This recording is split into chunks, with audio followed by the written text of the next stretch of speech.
आजकल का प्रेम बहुत उलझन भरा हो गया है। एक का प्रेम दूसरे से है, दूसरे का प्रेम तीसरे से, और तीसरे का किसी और से। न लोग रिश्तों को ठीक से निभा पा रहे हैं और न ही छोड़ पा रहे हैं। शब्दों में लोग बड़ी बड़ी बातें कह जाते हैं कि अगर तुम नहीं मिले तो मर जाएंगे, लेकिन जो ये कहते हैं वो आज भी जिंदा है, किसी और से यही बात कहने के लिए।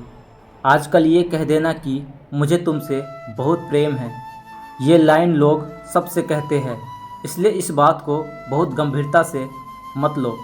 शब्दों में कस्में खाना आसान है, वादे करना आसान है, लेकिन उन्हें निभाना बहुत मुश्किल है। लोग कहते हैं कि आजकल बुखार भी फ्री में नहीं मिलता, लेकिन वादे करना और कस्में खाना आज भी बिल्कुल फ्री है।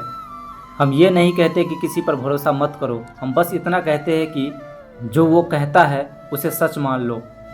थोड़े से पैसा की सुरक्षा के लिए हम बहुत सोचते हैं, लेकिन जहाँ दिल पूरी तरह सौंपना होता है वहाँ बिना सोचे समझे आगे बढ़ जाते हैं। बाद में कहते हैं हम उस इंसान की असलियत पहचान नहीं पाए। असल में आप कोशिश ही नहीं की उसके प्रेम की सच्चाई पहचानने की। जहाँ आप जल्दी भरोसा कर लेते हैं वहाँ धोखे की संभावना बहुत बढ़ जाती है। अब सवाल ये है, पहले से कैसे पता चले कि रिश्ता सही है या गलत? बहुत आसान है। पहला संकेत, सच्चे प्रेम में देने में खुशी मिलती है, मांगने में नहीं। अगर आपको लगता है कि आप देना बंद कर देंगे और रिश्ता टूट जाएगा तो समझ लो रिश्ता सही नहीं है। दूसरा संकेत, आपसे बढ़कर उसके लिए कोई नहीं होता।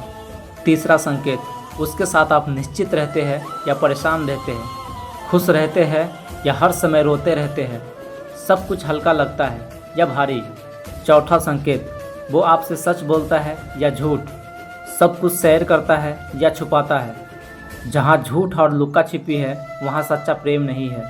पांचवा संकेत, वो आपके साथ समय बिताता है या बहाने बनाता है।